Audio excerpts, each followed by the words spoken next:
आज हम सभी समझते हैं स्केलर एंड वेक्टर क्वांटिटीज के बारे में, यानी कि अदिश और सदिश राशियों के बारे में। कौन कौन सी अदिश राशियां हैं, कौन सदिश राशियां हैं, इनका पहचान कैसे करेंगे। तो है इनको याद करने का आसान सा ट्रिक है हमारे पास। इसके माध्यम से हम समझेंगे कि कौन सी अदिश राशियां हैं, कौन सी सदिश राशियां हैं। तो सबसे पहले हम समझते हैं अदिश राशियों को। अदिश राशियां क्या होती हैं? तो ऐसी भौतिक राशियां जिनमें केवल परिमाण होता है। जिनमें क्या होता है? केवल परिमाण होता है, दिशा बिल्कुल नहीं होती है, उन्हें हम अदिश राशियां कहते हैं। जैसे चाल, दूरी, द्रव्यमान, आयतन, समय और ताप आदि। अब चाल है, दूरी है। जैसे आप सुबह से मान लिया उठे, 500 मीटर चले, लेकिन किस दिशा में चले, कितना दूरी चले, 500 मीटर चले, लेकिन किस दिशा में चले, पूरब, पश्चिम, उत्तर, दक्षिण, ये क्लियर नहीं है। यानी कि इसमें केवल परिमाण है, दिशा नहीं है। तो ऐसी भौतिक राशि जिसमें दिशा नहीं होगी, केवल परिमाण रहेगा, वो कौन सी राशि रहेगी? अदिश राशि रहेगी।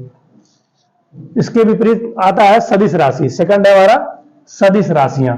सदिश राशियों में परिमाण और दिशा दोनों होते हैं। सदिश राशियों में क्या होता है? परिमाण और दिशा दोनों होते हैं। जैसे वेग, बल, संवेग आदि। जैसे बेंच आपका पड़ा हुआ है, अब बेंच को हमें खिसकाना है, तो इसका एक निश्चित दिशा है कि हम इसको किस दिशा में लगाएंगे, बल लगाएंगे, तभी जाके क्या करेगा? खिसकेगा। अब अगर इसको आप ऊपर से दबाएंगे, कितना प्रेशर लगाएंगे, बल लगाएंगे, तो ये नीचे खिसकेगा? नीचे नहीं जाएगा। इसलिए इसके लिए क्या है? इसमें परिमाण भी है और दिशा भी है। यानी कि एक निश्चित दिशा है कि हमको इसको साइड से क्षैतिज दिशा में ढक कर देंगे, बल लगाएंगे तो क्या होगा? ये आगे बढ़ेगा, खिसकेगा। तो यानी कि जिसमें केवल परिमाण हो वो अदिश राशियां हैं, जिसमें परिमाण के साथ साथ दिशा भी निश्चित हो वो क्या है? सदिश राशियां हैं। अब इसको याद करने का हमारा ट्रिक क्या है? कैसे हम याद कर रख पाएंगे इसको आसानी से कि कौन कौन सी अदिश राशियां, कौन सदिश।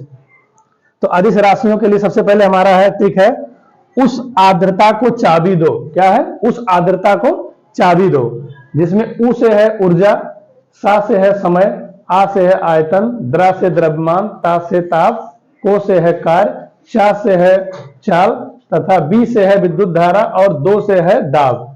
क्या है? दो से है दाब। तो ये हमारी अदिश राशियां हैं। इनको याद करने का हमारा ट्रिक यही है कि उस आर्द्रता को चाबी दो। यानी कि इससे हमारा पूरा अदिश राशियां आ जाएंगी। इसको आप याद रखेंगे आसानी से, तो आप आने वाली परीक्षाओं में आसानी से, आप कॉम्पिटिटिव परीक्षाओं में 1-2 नंबर का जरूर फंसेगा, मिल जाएगा आपको। तो ये हमारा है, उस आर्द्रता को चाबी दो, अदिश राशियों के लिए। और सदिश राशि के लिए हमारा ट्रिक है विषुवत बल। क्या है? विषुवत बल। जिसमें विषु से है विस्थापन, वा से है वेग, ता से है त्वरण और बल से है बल। तो ये हमारा अदिश और सदिश राशियों को याद करने का आसान सा ट्रिक है, जिसके माध्यम से आप आने वाली प्रतियोगी परीक्षाओं में 1 से 2 नंबर आसानी से पा सकते हैं। तो इसके बाद आप देखेंगे सदिश राशियों का उपयोग सबसे अधिक कहाँ होता है, किस विषय में होता है? तो इसका उपयोग गणित और भौतिक विज्ञान में सबसे अधिक मात्रा में होता है। सदिश राशि का उपयोग हमारे सबसे ज्यादा विषय में किसमें होता है? गणित और भौतिक विज्ञान में। तो हमें आशा है कि आप सभी को अदिश और सदिश राशियां एकदम आसानी से याद हो गया होगा। इसको याद करने का ट्रिक भी आप याद कर लेंगे, जिससे प्रतियोगी परीक्षाओं में आप आसानी से कॉम्पिटिटिव परीक्षा को क्रैक कर पाएंगे। तो मिलते हैं अगली वीडियो में, तब तक के लिए best of luck. Thank you.